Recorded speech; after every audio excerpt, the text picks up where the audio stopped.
Welcome to another episode of Sustainability Unveiled, where we explore the critical intersections of sustainability, environmental stewardship, and corporate integrity. I'm your host, Jessica Hunt, and today we have a very special guest with us, Alison Taylor. Alison is a clinical professor at the New York Stern School of Business, the executive director of ethical systems, and a renowned business ethics and corporate responsibility expert. Are ethics the new competitive edge in sustainability? We're about to find out. In today's episode, we'll explore the evolving landscape of business ethics and corporate integrity, how leaders can effectively prioritize environmental and social responsibilities without compromising business growth, and what it takes to build a healthy organizational culture supporting these values. We'll also discuss the tricky area of navigating social and political issues. And if you haven't already read it, get a sneak peek into Alison's newly released book, Higher Ground. She was kind enough to take time out of her day and book tour to speak with E&E Leader. We hope you enjoy the conversation. So excited, Alison, to have you on with us today. And I really just want to jump right in and talk to you about business ethics and corporate integrity. So they are at the heart of so many of your talks and writings. From your perspective, how are these concepts evolving in today's corporate environment?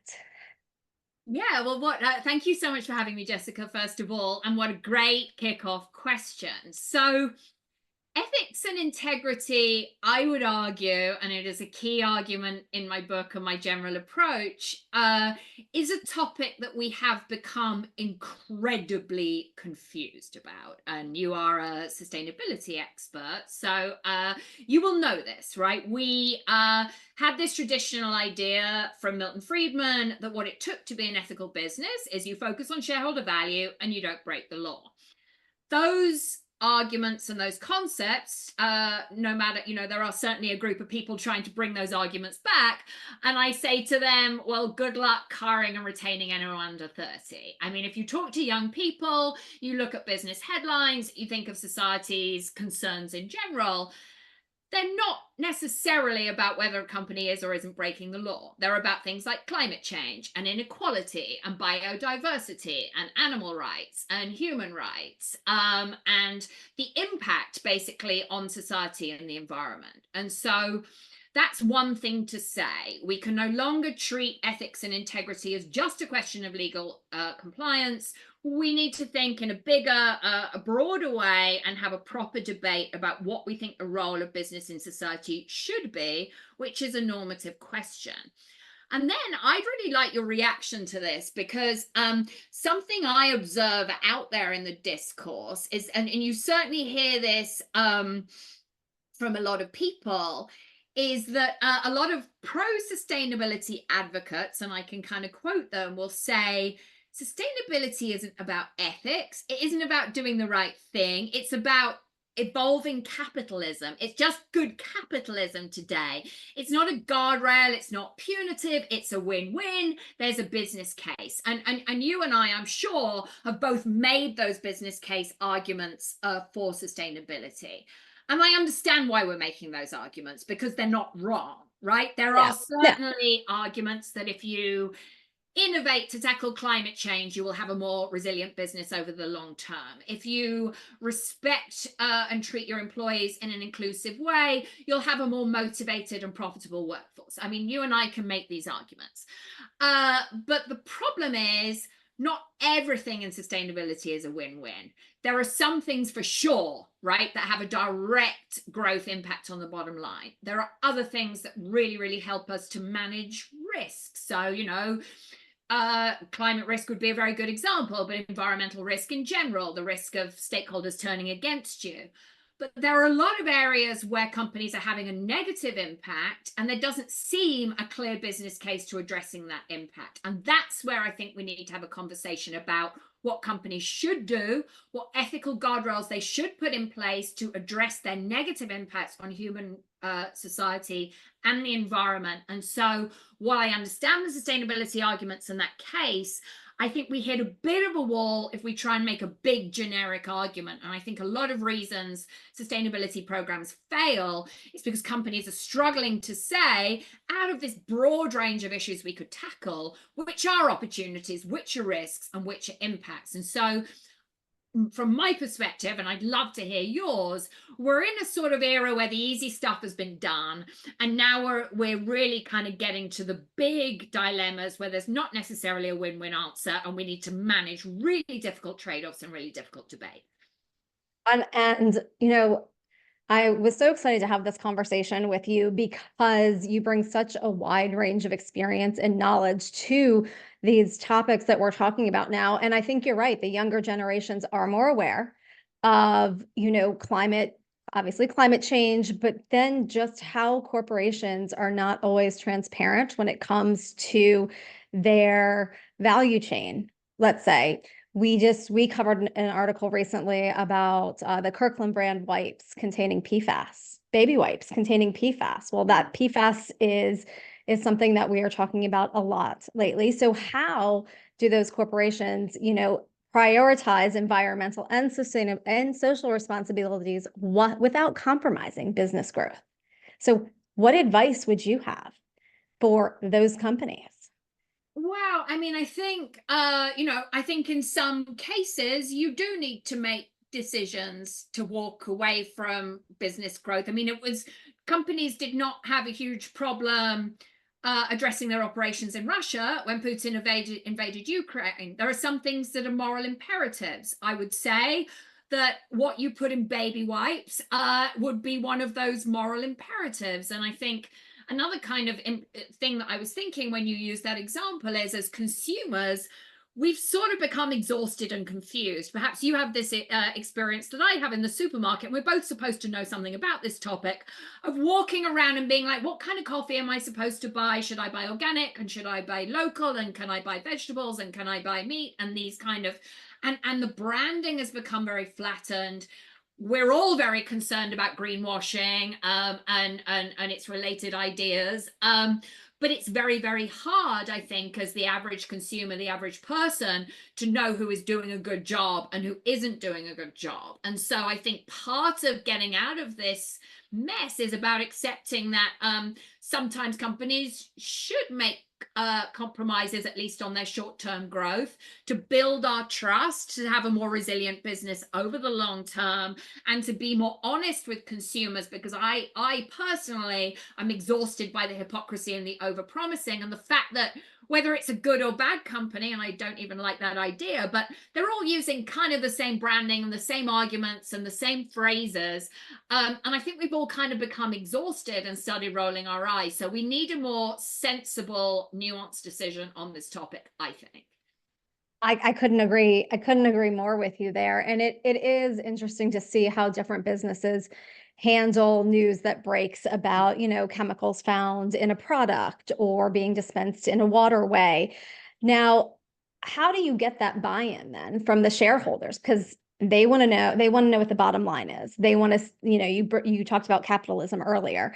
They want to know how their investment is going to grow over time without compromising the structure of the company. So how do you make that business case for them when you are saying, maybe we need to, not look at this short-term growth right now. We need to focus on reevaluating the systems that we have in place and reevaluating our value chain, our sustainability goals. So how do you get that buy-in from them? Right. So one of the things I want to say about this up front, right, is that, and I think it's a trap we all fall into, is that there's a tendency to talk about shareholders and talk about investor behavior as if it's logical and rational and like gravity. And so you and I are dealing with questions of norms and ethics and doing the right thing, and shareholders are just like these objective, money-focused people. And I think that's a problematic frame. And I think I think it's a problematic frame for two reasons. The first reason is that how companies create value has changed. Arguably, this is the argument behind the rise of ESG and the importance of sustainability in general. So back in the 20th century, the vast majority of corporate value sat in what we might call tangible assets. And by that, I mean things you can see and touch and feel. Land, machinery, plants, buildings, cash, bonds. So arguably, right, and I would argue, it is easier to run a business. You design a product, you build a factory, you make the product, you ship the product, you realize the returns. It's a bit more predictable.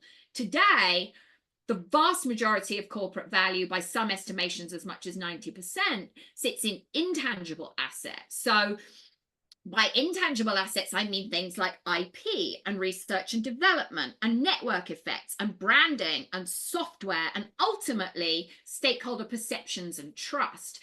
So stakeholder perceptions, the perceptions that you and I have about a brand or a company, and this applies in the B2B context as well, are far more important drivers of value. And that in itself necessitates thinking about these questions.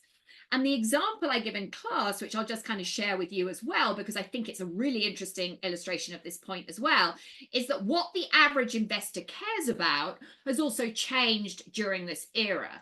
So in 1989, I think it was 1989, hopefully people won't need to correct me, but there was the Exxon Valdez oil spill in Alaska.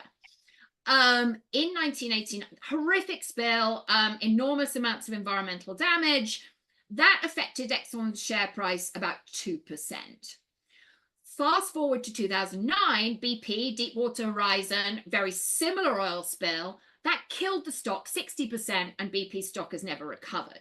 So we can see during that time that this supposedly rational, factual investor behavior, what the reasonable investor thinks about a disgusting oil spill into the sea, has dramatically evolved. And so that, I think, is part of the problem we're wrestling with. Traditional accounting systems, traditional valuation systems don't necessarily tackle that.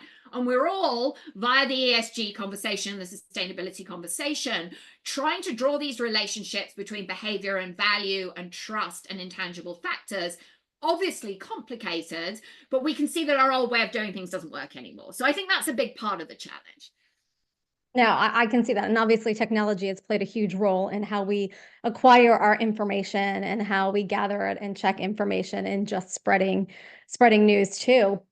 I could go on asking you a ton more questions about this, but I really want to get into the culture of different businesses. So how does culture play such a huge role in this transformation and building an organizational culture, supporting values, and what lessons have you really learned from working with the different clients that you have over the years?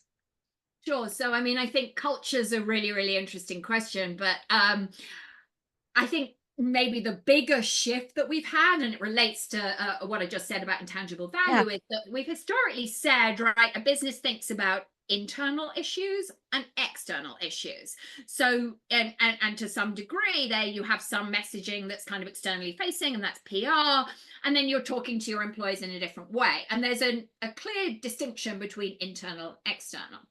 One of the things I think we can say for certain about culture today is that it's both internal and external. It's on full view as never before. And that's partly because of young people and their shift in values. And so young people are far more inclined than my generation, at least, to leak damaging information onto social media. We can think about the acquisition of Twitter, and like Twitter employees are like tweeting and talking about everything that Elon Musk is doing in real time. We see what's going on in the culture in real time. Or we can think about, there's been a recent trend, quick talk, or people filming themselves being laid off and putting it on Twitter. And so it used to be, I think, your culture was something that you could treat as internal and did not relate to the way you sort of showed up in the world.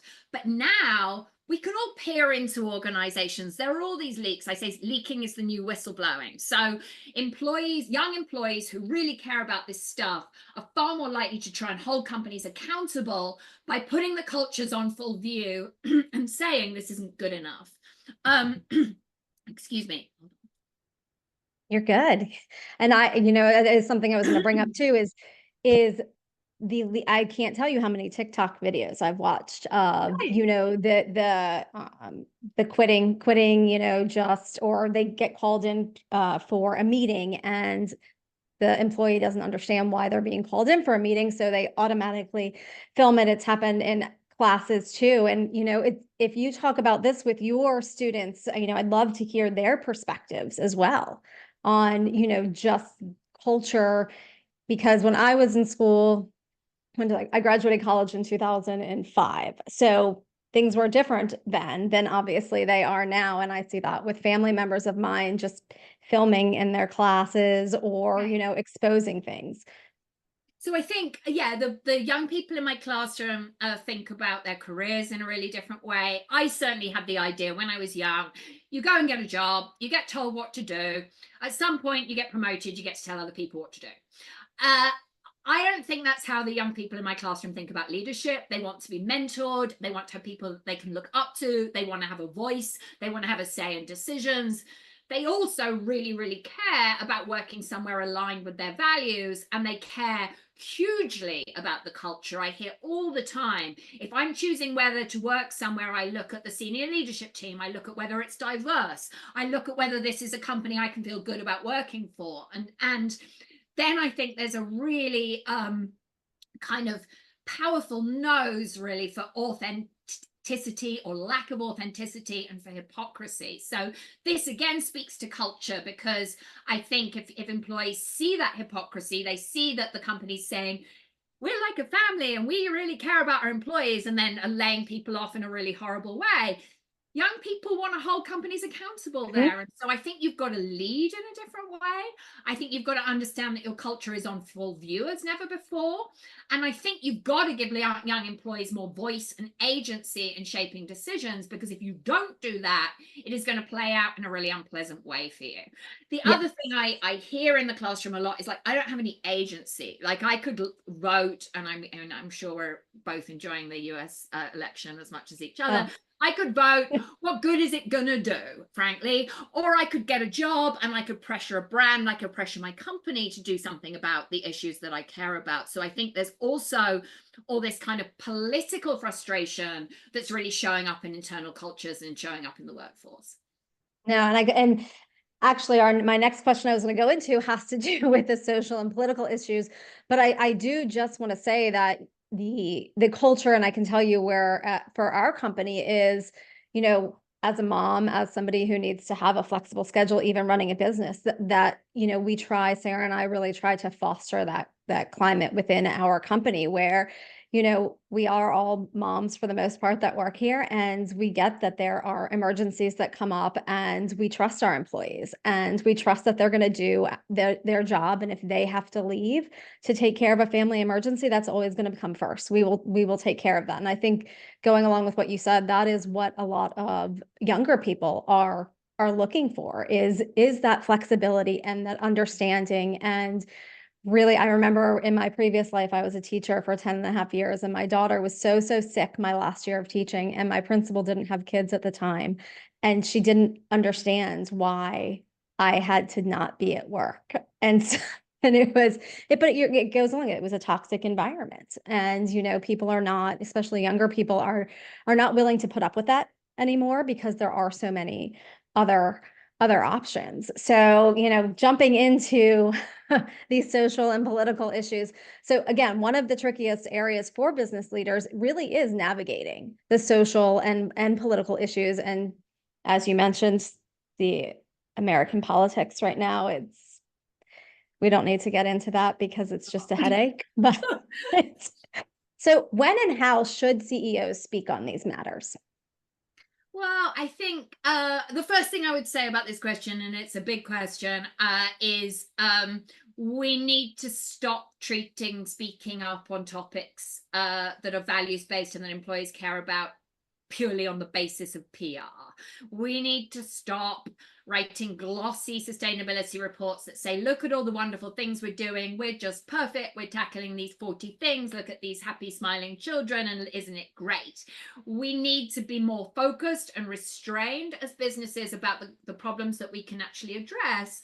And we need to say, we would like, for example, we would love to get to net zero. The technology isn't in place. The regulations aren't in place. We're not fully sure we can do this. Here's what we can do. We need to have a more realistic conversation. We need to, I would argue, and it's somewhat controversial in the sustainability community, that I would argue that businesses need to have a strategic focus on 1 to 3 issues that are core to how they make money, and stop box ticking on 40 issues, and to be more more strategic about how they treat these sustainability topics. I worry greatly that we've evolved into an era of overpromising and really treating all this stuff as stealth PR. And when you look at the guts of the business, there are questions about what's really being done and how. And so I think collectively we need to say, we need to hold companies feet to the fire a little bit more, but we also need to stop pushing companies to do more and more, or make more and more empty promises on more and more things,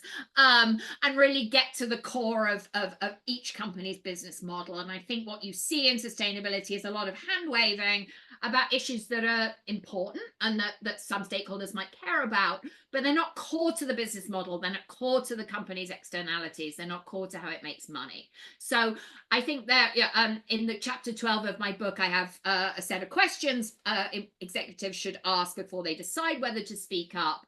But I think part of it is evolving from this era of sustainability as PR and moving to an era of sustainability as corporate strategy. I don't have anything to add to that because well, it's so well said. I was going to say the only thing I was thinking of is when you mentioned that, focusing on smaller aspects of the sustainability strategy. How then do you address the CSRD and the SEC rules that are coming down, where companies are going to have to really examine every aspect underneath those? And CSRD is definitely more comprehensive than SEC. So I know from talking to clients in the United States that they are really focusing their efforts on making sure everything under CSRD, they're hitting that, because they know that that's going to be covered when it comes to SEC. Right. No, 100%. And the future of the SEC rules is somewhat in question due to a variety of other developments we're not going to get into. But yes, I think disclosure is positive. I think these regulations are well intentioned, but yes, I am worried that one of the unintended consequences of these reporting frameworks will be that leaders and CEOs that maybe do not understand these topics very deeply will be like, this used to be a PR problem. Now I think it's a compliance problem. We'll give it to the compliance people. We'll get the assurance people involved. This is a reporting issue. And I think that's a tension and that's a risk, which is why I place so much emphasis in my last answer on how this needs to be strategic. So yes, there might be pressure to report on a number of issues. That's not the same thing as saying we're going to focus on these few issues. We're going to bake this into our operations, our incentives, how we run our business, how we make our products. That's not a reporting exercise. So let's just be clear that, the reporting might be helpful. I have some concerns, but you should not report at the expense of doing something. And this is not an excuse to shift this in compliance and put out a load more data and spend the whole year gathering the data to the neglect of the strategic priorities you really should be focusing on. Yeah, I couldn't agree with you more there. And, you've mentioned your book a couple of times, so I do want to thank you for taking time off of your book tour to be here with us today to do this. But your book, Higher Ground, it does offer vivid stories and examples on how leaders rethink their practices. So for those who have not read the book yet, which by the way has incredible reviews on Amazon, I wasn't sure if you've looked recently, but it does. Can you share maybe one of those stories, that is in your book? And, I'd love to know what your favorite chapter was to write. Oh my gosh. So there are lots and lots and lots of stories in the book, but let's just say the book opens and closes with the story of Starbucks. And Starbucks is a fascinating company to illustrate many of the things that we've been talking about already in this conversation, because Starbucks has done everything that you're supposed to do to run a good sustainability program. It's widely acknowledged to be a leader, as we both know, has had enormous amounts of flack over its anti-unionization stance, which is also not unusual in corporate America. And if you look at something like Just Capital rankings, Starbucks actually, on questions of inclusion, employee benefits, employee pay, employee flexibility, does the best in its sector. And that has not protected it from enormous reputational risk over its union busting. And so this, I think, is an example of how ticking the box on 40 things does not protect you from reputational damage. And it illustrates, I think, and I think we tend to, in the sustainability community, make these arguments like, just have a good sustainability program and consumers will love you and investors will love you and stakeholders will love you and it'll all be great. Whereas actually, if you look at the organizations, NGOs and activists target, they target the best performers. They will target the Starbucks, because if you can get a Starbucks to move on labor rights, the whole sector will need to move as well. So if you're an NGO or an activist, it behooves you to target a leader, which is fine. You're trying to move the whole sector. That is a perfectly logical strategy. It's not fine if what we're telling CEOs is just do a great job and you'll have a better reputation. So to me, this is a really, really interesting story about the limits of box ticking and also the necessity of putting your impact on human beings and treating human beings with dignity and respect at the center of your efforts. You also asked about my favorite chapter. I think the chapters in the second half of the book, so the chapter on transparency was the hardest to write, because I think we would both agree transparency is a good thing, but it doesn't solve all problems. So I try and make a very nuanced argument about transparency. And then the later chapters, I talk about culture and speaking up and leadership and that kind of thing. And so, yeah, the book was hard to write and I complained the entire time, but having done it is a better feeling than doing it.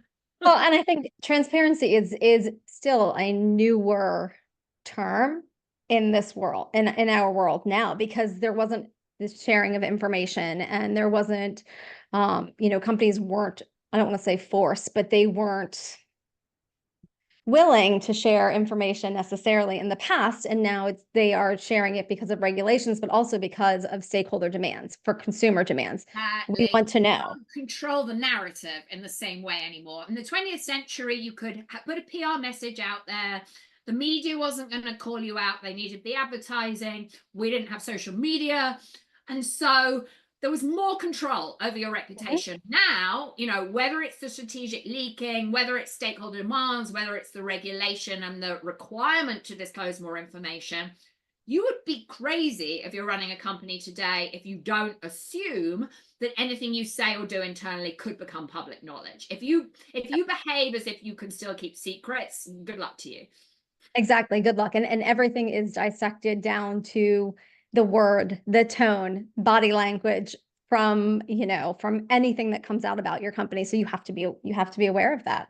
Exactly. Well, we've talked about many, many different topics, but I really want to talk a little bit more about you and your background and what moments in your career led you to focus, on business ethics, on corporate responsibility, and led you to where you are today. Oh, thank you for that question. So I suppose I would say, I won't go through my full career because I'm pretty old, but I spent 12 years working in anti-corruption investigations. So in that job, you work with general counsels and law firms and ethics and compliance officers and bankers, and it's legal risk, it's high stakes, it's crisis management, it's bribery, it's corruption, it's fraud, it's political risk. And so I had a certain idea of business ethics kind of based on that experience. And one thing you learn when you're an investigator is that the facts don't matter. Like how a company, I'm exaggerating, but how a company responds to your reports and your findings and what you're telling them about what's going on really depends on the leaders and the culture. So I started asking a lot of questions about leadership and culture and social norms and human behavior and those kind of questions. I did a master's in organizational psychology at around this time. And then I went to work for a well-known sustainability nonprofit because I was like, well, the legal stuff has its limits. I need to go and find out about a different, maybe I should go and work in corporate responsibility. Maybe the arguments are there. And so I entered the kind of sustainability and corporate responsibility field in 2015. And then I was like, wow, these sustainability people aren't talking to the ethics and compliance people. Here's a completely different vision, an idea, an approach to what it means to doing the right thing. And I became kind of super fascinated by how these different functions and these ideas and these concepts didn't really hang together and what was really going on. And in a way, my book is kind of designed to answer those questions. And then more recently, I've moved to being a professor at NYU Stern. So now I spend all my time in the classroom. I spend all my time with young people. And I think that's the more direct inspiration for the book, is what do those people think about what it takes to be a good business? What kind of questions are they asking that maybe aren't answered by the books and the literature and the discussion out there? And how can I write something that one of my MBA students who's not deep in the weeds and the jargon of either sustainability or ethics and compliance could use and could think about and could be practical? And so that was kind of why I wrote the book. And it's really that work with young people and spending time in the classroom with young people that gives me hope and gets me out of bed. Which is so wonderful. And we talked about this too when we met prior to our conversation today about how one of the values that Sarah and I have at this company is to, expose younger people to as much as possible and really set standards for the next generation and be an inspiration. We both have sons, but we both have daughters, and really knowing, setting that example for our daughters that you can do more and, ask those questions and really put yourself in those positions. And you mentioned mentorship earlier, and from all of the interviews that I have done for this podcast, the webinars that we've done, and different people in this space, is that people are willing to be mentors. People are willing to make those connections, which is not always the case. Does not happen in every single field, but it's something that I really do value about being in this space, is that there's always somebody to talk to, and there's always somebody there to mentor the next generation. So those students of yours that maybe don't know how to take that next step to find a mentor, what advice do you have for them?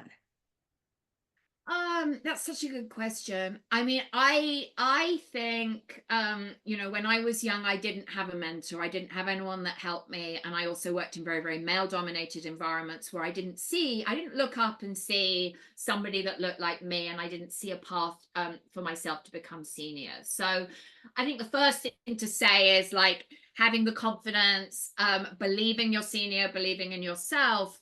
And then I think you need to find somebody that you can talk to, and you need to ask them to help you. I mean, that sounds so simplistic, but the young people that I work with are I hesitate to call myself a mentor. They're my friends. I enjoy talking to them. I learn as much from them, I think, as they learn from me.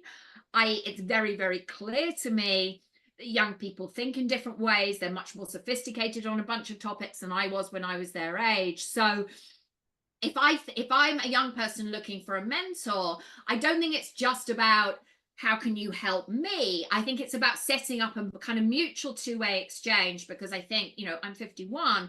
I like to learn from young people. I have a lot to learn from young people. And I think the world would greatly improve if today's C-suite leaders would spend more time listening to young people, having more young employees on their boards, making their decisions, shaping their sustainability commitments. So the advice I would give is think about this as a two-way relationship, not just how can that senior person that seems to have it all down can help me.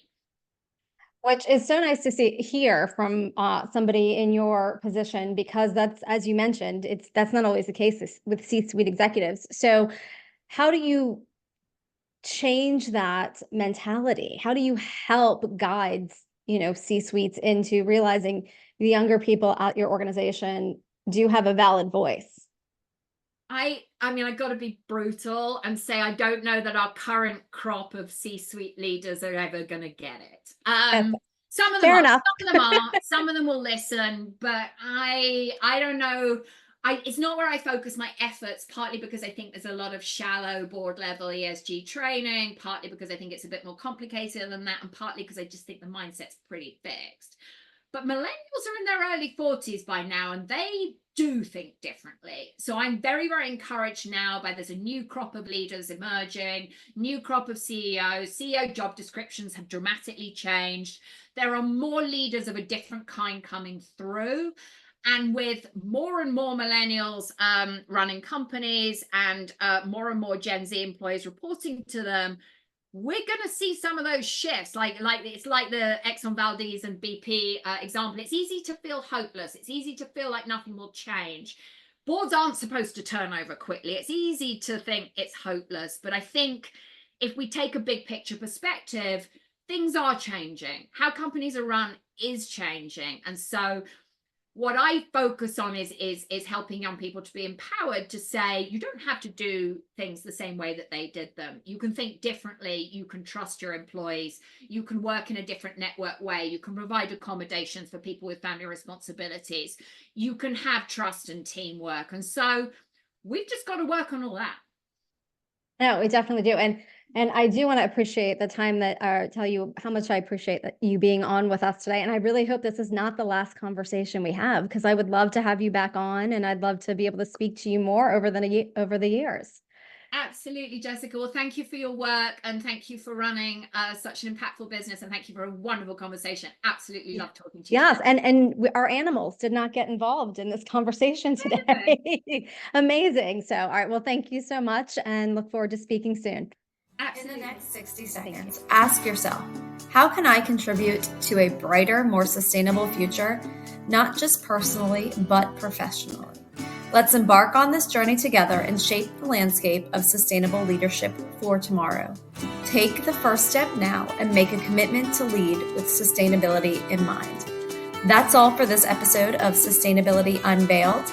Join us next time as we continue exploring the forefront of sustainable business practices.